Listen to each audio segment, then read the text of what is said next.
आज की कहानी से आप यह सीख पाएंगे कि दूसरों की सहायता लेनी अच्छी बात है, लेकिन अपना काम दूसरों पर टाल देना सही नहीं है।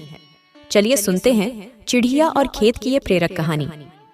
एक गांव में एक किसान रहता था। उसका एक छोटा सा खेत था। एक बार उसने अपने खेत में फसल बोई। उसके कुछ ही दिन बाद चिड़िया ने वहां अपना घोंसला बना लिया।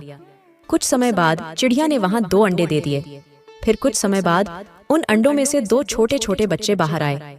वे सभी खेत में ही अपना गुजारा करने लगे। कुछ समय बाद फसल कटने का समय आ गया। सभी किसान अपने अपने खेत की फसल का काटने लगे।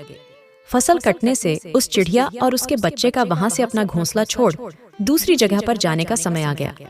एक दिन किसान कह रहा था कि फसल काटने के लिए वो अपने पड़ोसी से पूछेगा और उसे खेत में भेजेगा।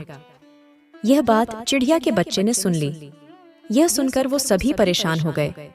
जब उनकी माँ वापस घोंसले में आई तो उन्होंने ये बात अपनी माँ को बताई। उन्होंने कहा कि आज उनका यहाँ आखिरी दिन है। आज रात में ही हमें दूसरी जगह के लिए निकलना होगा। चिड़िया ने जवाब देते हुए कहा, इतनी जल्दी नहीं, मुझे नहीं लगता कि फसल की कटाई कल होगी। जैसा चिड़िया ने कहा था ठीक वैसा ही हुआ।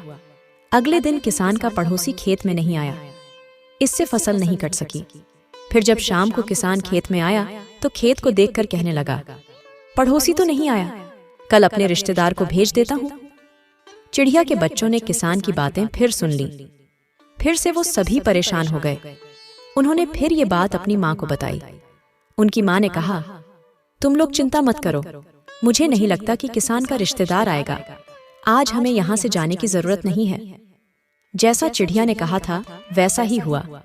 किसान का रिश्तेदार खेत नहीं पहुंचा। यह सब देख चिड़िया के बच्चे हैरान हो गए। अगली शाम जब किसान खेत में आया तो खेत को ज्यों का त्यों देखकर कहने लगा कि कहने के बाद भी कोई कटाई के लिए नहीं आता है। कल वो खुद की फसल की कटाई शुरू करेगा। ये बात भी चिड़िया के बच्चों ने सुन ली। ये बात जब बच्चों ने अपनी माँ को बताई तो उसने कहा, अब ये खेत छोड़ने का समय आ गया है। हम आज ही ये खेत छोड़कर दूसरी जगह चले जाएंगे। चिड़िया के बच्चे बड़ी हैरानी से अपनी माँ की बात सुन रहे थे। उन्होंने सोचा कि आखिर ऐसी क्या वजह थी कि उनकी माँ इस बार खेत छोड़ने को तैयार हो गई। यह बात जब उन्होंने अपनी माँ से पूछी तो चिड़िया ने कहा, बच्चों, पहली 2 बार किसान फसल की कटाई के लिए दूसरों पर निर्भर था। वो 2 बार से ही अपने काम से पल्ला झाड़ रहा था, लेकिन इस बार ऐसा नहीं है। इस बार उसने फसल काटने की जिम्मेदारी खुद ली है, इसलिए वह जरूर आएगा। इतना कहकर उसी रात बच्चे और उनकी माँ उस खेत से उड़कर चले गए। सीख: दूसरों की सहायता लेनी अच्छी बात है, लेकिन अपना काम दूसरों पर टाल देना सही नहीं है। धन्यवाद।